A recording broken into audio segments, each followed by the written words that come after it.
ஒவ்வொரு எலக்ட்ரிக் ஆட்டோவை பற்றி பேசும்போதும் கிரேடபிலிட்டின்ற ஒரு வார்த்தையை நான் யூஸ் பண்ணியிருக்கேன். இது எல்லா எலக்ட்ரிக் ஆட்டோவுக்கும் பொருந்தும். இப்போ நார்மலாக வந்து பார்த்தீங்கன்னா எலக்ட்ரிக் ஆட்டோ மட்டும்தான் இந்த கிரேடபிலிட்டி இருக்கா அப்படின்னு பார்த்தோம்னா கண்டிப்பாக கிடையாது.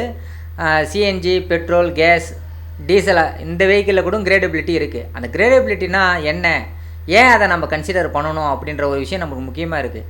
இப்போ 20%, 30% கிரேடபிலிட்டி அப்படின்னு சொல்லி ஒவ்வொரு எலக்ட்ரிக் ஆட்டோவுக்கும் பஜாஜில் வந்து கோகோ எலக்ட்ரிக் ஆட்டோ இருக்குது, டிவிஎஸில் டிவிஎஸ் கிங் மேக்ஸ் இருக்குது, அப்பேயில் அப்பே இவி இருக்குது, சரிங்களா, மோண்ட்ரா எலக்ட்ரிக் ஆட்டோ இருக்குது, இந்த மாதிரி யூலர் எலக்ட்ரிக் ஆட்டோ இருக்குது. இந்த ஒவ்வொரு எலக்ட்ரிக் ஆட்டோவிலையும் கிரேடபிலிட்டி அப்படின்ட்டு 20%, 30%, 40%, 35% அந்த மாதிரி எல்லாமே மென்ஷன் பண்ணியிருக்காங்க. அப்படின்னா என்னென்னா ரொம்ப சிம்பிளாக நான் புரிகிற மாதிரி சொல்கிறேன்.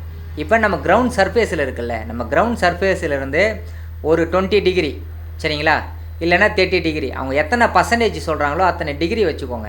அத்தனை டிகிரி ஹைட்டில், அதாவது இந்த கிரேடபிலிட்டின்ற வார்த்தை வந்து எங்கே பொருந்தும் அப்படின்னா, நீங்கள் ஒரு மேம்பாலம் ஏறுறீங்க, இல்லைனா ஒரு ஹில் ஸ்டேஷன் நம்ம வெஹிக்கிளை கொண்டு போகிறோம் அப்படின்னா அந்த இடத்துல மட்டும்தான் அந்த கிரேடபிலிட்டின்ற டேர்ம் யூஸ் ஆகுது. அந்த வெஹிக்கிள் அந்த கிரேடபிலிட்டி எங்கே நம்மளுக்கு பர்பஸ் யூஸ் பண்ணுறோம் அப்படின்னா நம்ம அந்த ஹைட்டான இடத்துல ஏறும்போது மட்டும்தான், சரிங்களா. இப்போ அந்த ஹைட்டான இடத்துல அவங்க எதை வச்சு அந்த கிரேடபிலிட்டி எடுக்கிறாங்க அப்படின்னா, ஒரு 20% ஹைட் இருக்கிற இடத்துல, இல்லைனா 30% ஹைட் இருக்கிற இடத்துல. இப்போ நார்மல் தரைப்பகுதி வந்து பார்த்திங்கன்னா சமதளமாக இருக்கும். இதிலேருந்து ஒரு 20%, இதுலேருந்து 30%, 90%னால் நம்மளுக்கு எல்லாருமே தெரியும், ஸ்ட்ரெயிட்டாக நெட்டாக ஹைட்டாக இருக்கிறது.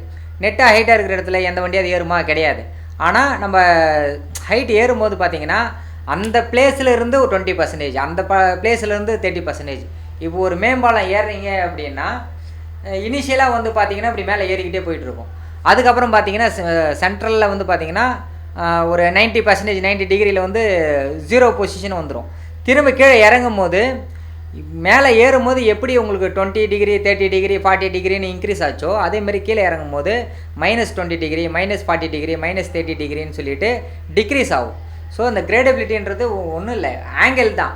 வெஹிக்கிள் வந்து சமதளத்தில் ஓடுதா இல்லை மேடு ஏறுதான்னு சொல்லிட்டு எல்லா கம்பெனியுமே வந்து பார்த்திங்கன்னா 100 மீட்டர் வந்து கணக்கு பண்ணி தான் இந்த கிரேடபிலிட்டியை செக் பண்ணி நம்மளுக்கு மென்ஷன் பண்ணி கொடுக்குறாங்க. ஆக்சுவலாக இப்போ வந்து பார்த்திங்கன்னா ஒரு மேம்பாலத்தில் ஒரு 30 டிகிரியில் வெஹிக்கிள் ஏறிட்டுருக்கு. இது ஒரு 1 கிலோமீட்டர் ஏறிடுச்சுன்னு வச்சுக்கலாம். அந்த 1 கிலோமீட்டர்லேருந்து திரும்ப அந்த கிரேடபிலிட்டி எப்படி செக் பண்ணணும்னா திரும்ப 100 மீட்டருக்கு தான். அந்த 100 மீட்டர் எப்படி இருக்குது அப்படின்னா திரும்பி 30% இன்க்ரீஸ் ஆகுதா. இதை வச்சு தான் எல்லா எலக்ட்ரிக் ஆட்டோவுமே அவங்களோட கிரேடபிலிட்டின்ற ஒரு டேர்மை வந்து யூஸ் பண்ணுறாங்க.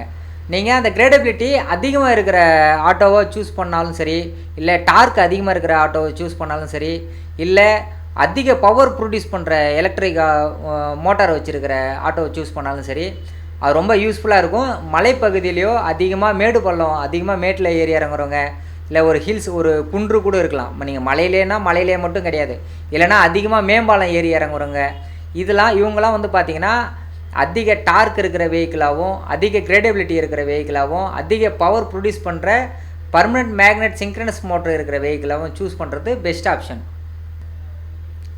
இந்த இன்ஃபர்மேஷன் உங்களுக்கு யூஸ்ஃபுல்லாக இருந்துச்சுன்னா மறக்காமல் லைக் பண்ணுங்கள், கமெண்ட் பண்ணுங்கள், ஷேர் பண்ணுங்கள்.